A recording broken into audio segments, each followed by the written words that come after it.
Mental Health Monday on Radio City Talk. Tackling the stigma. And welcome to another edition of Mental Health Monday from Radio City Talk. Welcome to the podcast. Thanks for downloading us. On the show this week, we're going to be hearing from a former government minister talking about mental health and how important it is and what can be done about it. Not just from a mental health point of view, but also from a government and financial point of view too. He's also got some ideas on the way about how businesses could be incentivised to actually spend when it comes to mental well-being of staff members for actual tax breaks. Norman Lamb MP in a few moments' time. Also on the podcast this week, we're going to have a little bit of a showbiz exclusive because our sister station, Heat Radio, has been working on a campaign called Rock Your Body, and it's all about our perceptions of what our bodies look like and how we view them through things like social media or simply just a mirror. So there's going to be some showbiz guests on that one, including pop star Pixie Lott, so stick around for that too. Don't forget, if you ever want to get on board with the programme, drop us an email, mick@radiocity.co.uk. That's mick@radiocity.co.uk, and that'll come straight through to me. If you're an organisation doing fantastic work when it comes to mental health, get involved. Or if you simply want to tell your story, if you've got your own mental health journey that you're on, you've heard some of the story that we've talked about and the stories that we've talked about on the programme, you can drop us an email, tell us about your story, and we could be hearing from you very soon. mick@radiocity.co.uk. I'll tell you and let you into a secret today. The show's a little bit shorter than we anticipated. We did have a top guest lined up for the programme, but sometimes this is the way things are. Things fall through at the very last minute. So hopefully over the course of the next 2 weeks, you're going to be hearing some really great guests through Mental Health Monday. The podcast is every Monday here from Radio City Talk, and we'll get some special guests out in the next couple of weeks. First up, though, Norman Lamb MP. Radio City Talk. Tackling the stigma. Yes, and Norman Lamb is a former care minister. He joined me on Radio City Talk to talk about a whole host of different matters from a mental health point of view, including tax breaks for organisations who help out when it comes to their own staff's well-being. He's a former care minister. I started off by asking Norman why he was so passionate about mental health. I was a minister, first of all, in the coalition government as a Lib Dem between 2012 and 2015, but I got a job being responsible for an issue that I cared a lot about. I guess my interest has been sort of informed by our own family experience. We have a son, Archie, who's now 29, who was diagnosed with obsessive compulsive disorder. Pretty punishing condition in its true form. You can't escape from very dark thoughts and it dominates your life completely. I've got an older sister, Catherine, who took her own life 2 years ago. So our experience as a family, I guess, is very similar to very many people across this country. And I guess out of all the people listening now, there will be very many families who have their own experiences of mental ill health. And I just think that people with mental ill health are neglected by the system, treated badly. I think within the NHS, there's really a discrimination against mental health. You don't have the same right to get treatment on a timely basis. We have shocking practices like people being shunted around the country in search of a bed. And my sort of mission, I suppose, in a way, is to get equal treatment, fair treatment for people with mental ill health. That parity of esteem is an issue that we touched on many times on the programme. And it's a phrase, parity of esteem, but then when you actually get down to it, what does that actually mean, or how does that play out within mental health services? What you often find is that budgets are ring-fenced for other things, and then ring-fences of mental health budgets doesn't exist. So extra money is put to one side, extra money is promised, and guess what? Trusts have to make other decisions in other directions, and it's the mental health trusts and it's the mental health services that suffer. Exactly. And so my worry in a way is that although we legislated for parity of esteem during the coalition, in other words, we made it law, in reality, it's not there. And I don't think this government is doing enough to make it a reality. So, for example, in the last decade, it was actually the last Labour government introduced maximum waiting times for operations, for A&E departments, for cancer treatment, and they were right to do so, but they left out mental health. And that means that there's a sort of inequality built into the NHS. And the money then follows those very demanding standards. So, from the very heart of government, they're absolutely focused on trying to hit the A&E standards, trying to make sure that cancer treatment standards are met. There was a thing on the radio this morning about how performance against those standards has deteriorated, but the whole system is focused on meeting those standards. And what happens is, in every area, as you rightly point out, in order to do the best they can at meeting those standards, they just trim a little bit off mental health, and it's totally unacceptable. I mean, in terms of the human cost, it's well known for people who are within the mental health community, people who talk about it and share their stories. But actually, there's a financial cost to this as well, which actually, if you just looked at it in a balance sheet point of view, better spending on mental health takes away huge pressures elsewhere, doesn't it? You're totally right. So the way I put it is that there is a moral case for equal treatment, but there's also a massive economic case. They reckon that the cost of neglect of mental ill health costs the country about 105 billion a year. It's a massive cost. If you just think about the number of people on benefits who have mental ill health, the number of people who are not performing as they could do at work because of the problems they're trying to cope with, the impact on families. Every time someone takes their own life through suicide, the ripple effect through family, through friends and work colleagues is enormous. And so the cumulative cost is enormous. And if we just made the investment in getting early access to treatment, but more particularly better preventive care so that we stop people deteriorating in their health in the first place, that's much better. If you could nip it in the bud, then everyone benefits. In terms of how we encourage people to get on board with this one, you've come up with an idea for an incentive, if you like, a tax incentive for companies to get on board with this. Now, I'll declare here at Radio City on a Thursday, we have wellbeing sessions, yoga sessions between 12 and 2. I'm very impressed. You're leading from the front. That's brilliant. That's the way we should be doing it. Unfortunately, it's while I'm on air, so I never get the chance to go. Tell us about the idea for the wellbeing premium, because this is being talked about as something which could work for the Liverpool City region. Yeah, so I was asked to chair a commission on mental health for the West Midlands, and one of the actions that we came up with was to trial the idea of giving an incentive to employers. So in other words, knock a bit off your business rate, but in return, you've got to do these things that we know, the evidence shows, will benefit your workforce. Actually, if we train line managers, we know that works. If line managers are more understanding of people's frailties, their mental well-being, if they treat people better, if they know the sort of things that can help people, then it has a big impact on the environment, the culture within the workplace. But there are lots of other things, just like you're doing here, that can have a positive impact. And so, we know that there are some good employers, and it sounds like your particular operation fits that category. But what about all those other companies that just aren't engaging in this? How do we get them involved? And my idea is a short time limited incentive, perhaps for 2 years. Discount on the business rates. In return, you do these good things, and then let's measure what happens. And if we can trial it for a 2-year period, it wouldn't cost very much to do that. We think we might have the government on board to do it. Then we can build the evidence of what works, and if we can show this works, then the potential impact could be enormous. You would see reduced use of the NHS, taking pressure off services. You'd see fewer people falling out of work and onto benefits, so the Department for Work and Pensions benefits. You'd have more people paying tax because they're in work. You'd improve productivity, which is a big issue in this country. So it's a win-win for everyone, I think. So the incentive will be for a couple of years, and then actually businesses, you believe, would actually see the benefits of continuing it even without. You're very smart. Financial. You get this completely. I'm most impressed. That's right, because I reckon that if you can show over a 2-year period the benefits that you could bring from better treatment of employees, then the company will see from that point on, well, it just makes sense for us to do this. We don't need any public subsidy to carry on doing these good things.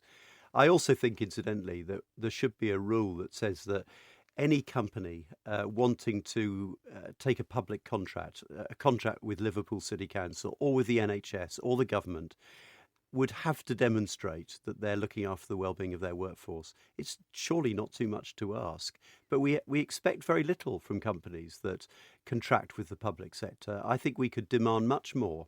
And the fascinating thing is they would benefit as a result. We know it would improve productivity and improve their bottom line. Of course, though, if they were to sign up with those contracts, they would have to be on board with things like the health and safety executive, Exactly. in case there was, insurance against physical injury. They'd have all those checks and balances. Yeah. It's about having the balance from a mental well-being point of view. The government always say there's record investment in mental health now. 21,000 jobs will be created by 2021. That's their standard response. How much do you take from that response? I don't take much from it, I'm afraid. I think there is now, and if I contributed to it in any way when I was minister, then I'm pleased. But I think it's harder now for government to sort of escape its responsibility for mental health. And, I acknowledge that the Prime Minister has talked about mental health, but the money doesn't keep pace with the demand. But I suppose I have two arguments. I argue, first of all, for extra investment and for an end to this trimming of mental health in order to prop up the local acute hospital. They should be treated equally. But I also think we can use the money that we've got more effectively if we shift some of that investment into prevention, stopping spending a fortune on people in long stay, out of area. They call them locked rehabilitation wards, but this is just containment of people. There's no ambition to give them a better life. It's cost the state a fortune. They reckon something like 800 million. We could be spending that so much more effectively, stopping the crises from occurring in the first place, supporting people at home in the community. That's Norman Lamb MP, former Care Minister, Lib Dem MP, of course, and my special guest on Radio City Talk's Mental Health Monday. We'll continue the conversation when it comes to mental health next. Radio City Talk's Mental Health Monday with Mick Coyle. And on to part 2 of Mental Health Monday. My name's Mick, and just for you podcast listeners, just so you know, this is a podcast exclusive, and we're going to turn to something which has been worked on by our sister station, Heat Radio. Now, they've got a campaign called Rock Your Body, and it's all about body image. A new survey reveals that 52%, that's more than half of young people, say they often worry about how they look. In fact, some are even considering plastic surgery. So the guys from Heat have been having a panel discussion about body image and how we think about what we look like. Really interesting thoughts on this one. Among the people contributing, pop star Pixie Lott, also Natasha Devon, who was on the podcast just a few weeks ago, and also Liam Preston from the Be Real campaign. We're going to take a listen to some of the conversations. The whole thing was hosted by Emily Siegel, who's one of the presenters at Heat Radio and has been looking out on this Be Real campaign. We'll start by hearing from Pixie Lott. And she's been talking about body image. Of course, she's somebody who everyone knows from music videos and has got to be absolutely on peak form all the time when it comes to her performances and the way that she looks. It's part of, I guess, how they sell pop stars in the world. But she says, and told Emily Siegel, that everyone's different when it comes to their own body and their own body image. I do think that we should celebrate our bodies, and everyone has different bodies. Obviously, that's what makes you special and unique, and we all come in different shapes and sizes, and we should celebrate that. And I haven't had any problems myself with body image in this way. I've had struggles in my own way with skin and problems in that sort of area. And I know how it feels to be insecure about that, for sure. Yeah. But again, it's something that sometimes you can't help. And you need to just look deeper into that. And it is more about, it sounds cliche, but it is what's on the inside. And it's about if you have issues like anxiety or things like that, you need to fix what's on the inside. It's not your body and what you're eating and stuff like that that's going to change that. Yeah. But yeah, it's just giving young people more confidence in the skin that they're in, really. And it's interesting that you say social media.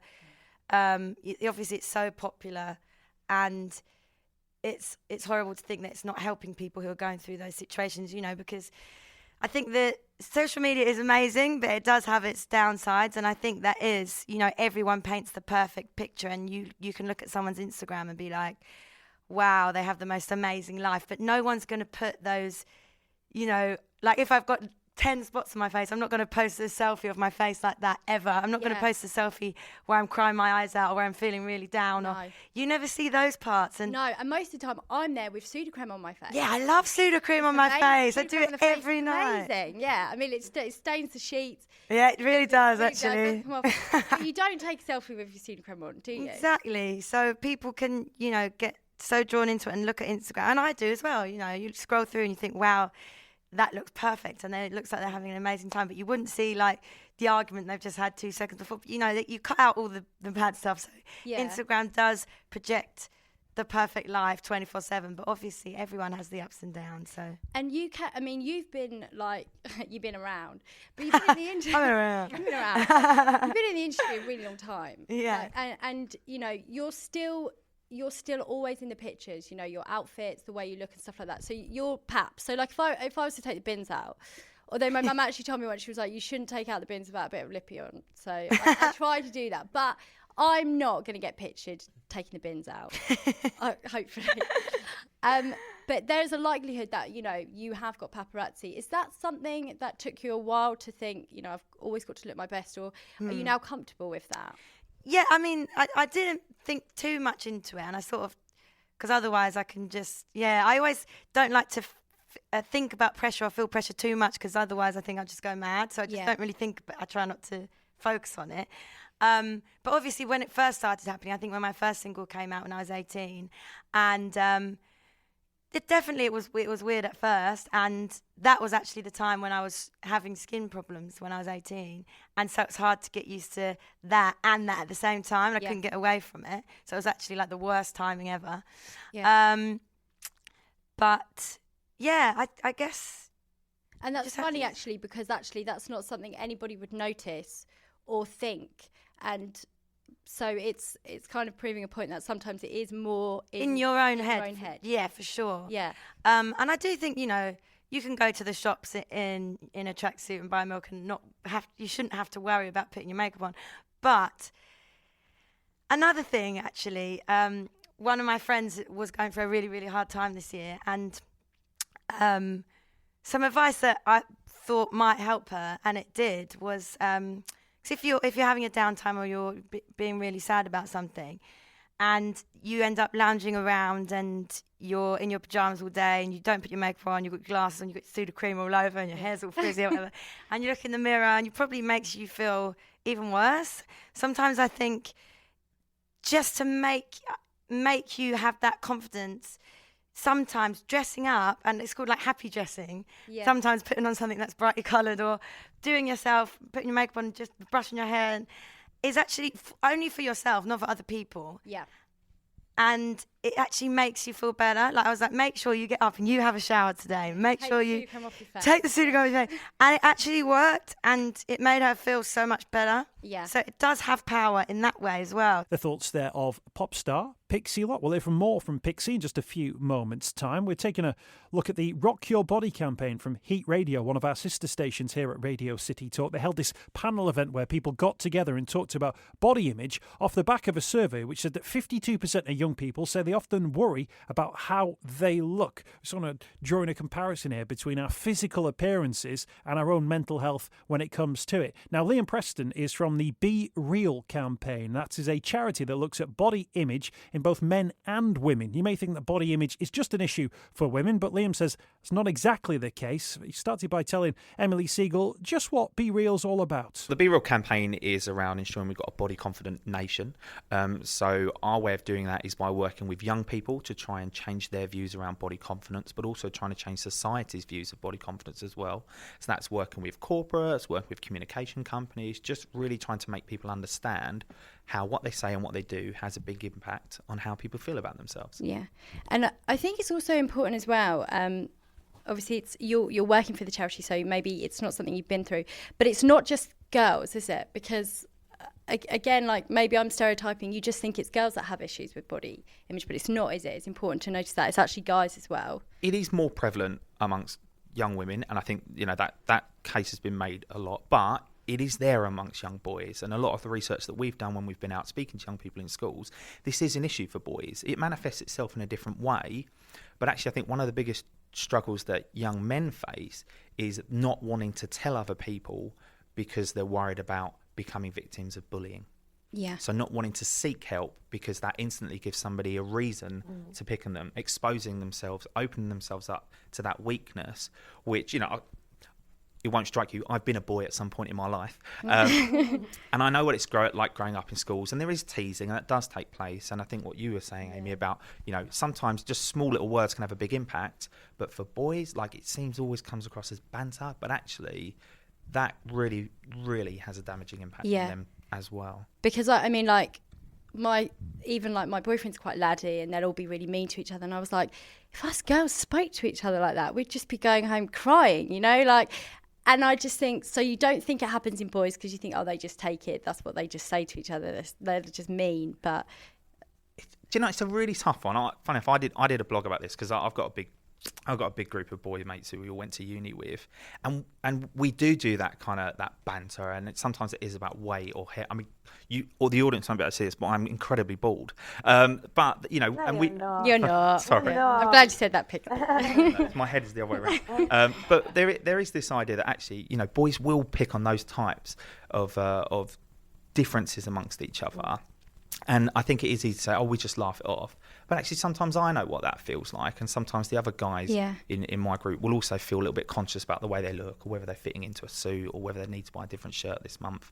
And so I don't know how we change that amongst that adult population, because I think it's so ingrained at a young age going up through schools. But it does still have an impact of people of my age and older about the way they look. Liam Preston there having his say on how body image is an issue, not just for girls, but also for the boys as well. We're taking a look at the Rock Your Body campaign from Heat Radio. It's part of this conversation as well. Natasha Devon was on board now. Natasha was on the podcast on Mental Health Monday a couple of weeks ago talking about how the media portrays mental health and talks about mental health. And she also offered some advice about how we can stay confident in who we are and the way that we look. I think it's about appreciation. It's about the way you frame, particularly with children, conversations around the body. That what really upsets me, and it's interesting what you said, Pixie, about this next generation that's coming up, is when you see, you might be in a restaurant or something, and you see an adult get a smartphone out, and then there are children who are really young who change their behaviour because they now know that they are being watched, and there's a possibility that a photo is going to be taken. So they don't have that freedom to just be and experience. Because, I remember my childhood as just mainly being really red and sweaty and running around and jumping in puddles, and I worry that those kinds of experiences are going to be lost because children are now so self-conscious. So I think it's about teaching children to appreciate and value things like being able to dance and run and all the things that their body gives them, and being positive around food. You eat this because of what it's giving you. It will give you energy, it will give you vitamins. Isn't that amazing? And just kind of changing the nature of the conversation a little bit. Yeah. Is it about the phrases that we use as well to young children? Like, you've got daughters, I've got a daughter. I'm so conscious of, I don't just want to say, oh, you look so pretty. And is it about, with these younger generations, can we actually start just phrasing things a little bit differently to say, oh, you look so strong and healthy? And can you think of some phrases maybe that we could start using instead of just complimenting everyone on their appearance? Or if we do compliment them on their appearance, are there ways that we can take it away from weight and sort of looking pretty and that kind of thing? I think it's going back to what I was saying earlier about, what do you value about that person? So, that was a really insightful comment, or that was really funny, or that was a really kind thing you just did, or you seem really full of energy today, or, people will ask me later. Obviously, I'm sat next to Pixie Lot. Right, so my friends are going to ask me later, what was Pixie Lot like? And I'm not going to say, oh, she's really beautiful. Yeah, you're sparky and you're bright and you're interesting, and that's what I'm going to say about you, and that's what they'll remember and pass on. So okay, do me now. You can do the compliments game. Let's do the compliments game. So it's language is important. And this radio station, Heat Radio, have signed the Mental Health Media Charter, which is a campaign that I'm running, which is all about the language we use around mental health, because words matter. So if we're all a little bit more careful about the words we use, we can change the conversation. I mean, there's been so much said, and I'm honestly so grateful for what everyone said, and coming from it all at different angles as well. What's funny is that we've all got the same, we've all got the same idea. We all think exactly the same, don't we? So I think my end kind of question to all of you guys is, do you think attitudes will change, and how do you think we can best promote this so it continues, and it's not just like a week of rocking your body, it's like the rest of your life is rocking your body? Okay, I'll go first. You'll have more time to think of wonderful things. I think it is important. I think what Natasha does in schools, I think what we do in schools from the Be Real campaign is really important to speak to young people as early as possible. But from what your campaign's doing, it isn't just about doing it for a week. It's about embracing it in every part of your life. It's about everybody in this room, everybody who's listening, just going, actually, how can I make a small change once a day that will make me feel more positive about myself, not just my body, but myself? And how can I make others feel more confident in themselves? Because something like this, it isn't going to change overnight. It's going to need a real societal shift, because we're not going to get away from social media anytime soon. So we need to change how we feel. We need to change how others feel. And getting involved in campaigns like ours and Natasha's and this one is a really good way to just say, actually, I care about people and I want to make people feel happy about themselves. Thank you. That was a good answer without needing the time. No pressure now. I would say slightly similar to that, but also surround yourself with really good people.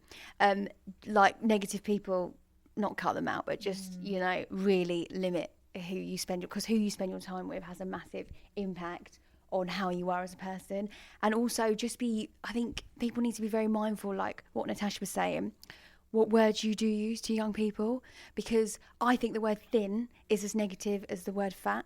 So if someone says, "Oh, you look really thin," it's not a positive word, and people think that what people want to hear. They're like, "Oh, you look really thin," but actually, it's almost like saying you look really fat. Yeah. So I think people need to be more aware of that, and just surround yourself with good people, and also like the affirmations. When you feel like you're having a bad day, look in the mirror and be like, "No, I'm this and this and this is great." Yeah. And just remind yourself of that. Yeah, that's like excellent, because actually I've heard friends go, "Oh, you look really thin," and you would take that as a compliment, but not everybody would. And actually, I've winced a couple of times at that. So that's interesting to say that, because I think that is something that people do need to be aware of, like that it's got the same connotation as the word fat, I think people want to say it because they think that you'll be like, "Oh my God, you just said I look really thin. That's great. That's amazing." But actually, if someone's going through an eating disorder or they're on the brink of going there, that can just literally make them go worse, because they can be like, "Oh, well, that person said I look thin, so maybe I need to lose more weight." It's not a nice word, is No. it? I do think people need to be more mindful, because they can say a throwaway comment like that and they don't know what's going on behind the scenes at all. No one knows what's going on behind closed doors. That's why I really think like kindness and, sorry to sound cliche, but kindness and like positivity is key, because literally saying one positive thing to someone can change their whole, not only day, like month, year, because it can really turn. Someone could be going through something terrible and you say one thing and it can really turn their whole situation around. And same, if you say something that's slightly negative, then it can spiral them in that direction. So I really think spreading the kindness and the love and the positivity wherever possible, because everyone, there's like a phrase that says everyone's fighting their own battles, and you don't know what's going on behind closed doors. So spread the love. Pixie Lot there at the end, offering us the opportunity to spread the love. Before that, Liam Preston from the Be Real campaign and Natasha Devon, who's been promoting the Mental Health Media Charter. If you want to find out more about the Rock Your Body campaign, you can check out the Heat Radio website, planetradio.co.uk/heat. It's right there on the homepage, planetradio.co.uk/heat. That off the back of a survey which said that 52% of young people say they often worry about how they look. There you go, a little bit of a showbiz end to Mental Health Monday for this week. We've got a couple of great shows on the way. Don't forget, you can check out all our previous podcasts. Just type in Mental Health Monday podcasts into any search engine. I think we're the first one that comes up. If you want to like and subscribe, you can even rate the podcast as well. Anything above 3 stars, we're more than happy about. I know we always say if you want to get involved in the programme, you can do. Simply drop us an email, mick@radiocity.co.uk. That's mick@radiocity.co.uk. Mental Health Monday with Mick Coyle. This is Radio City Talk.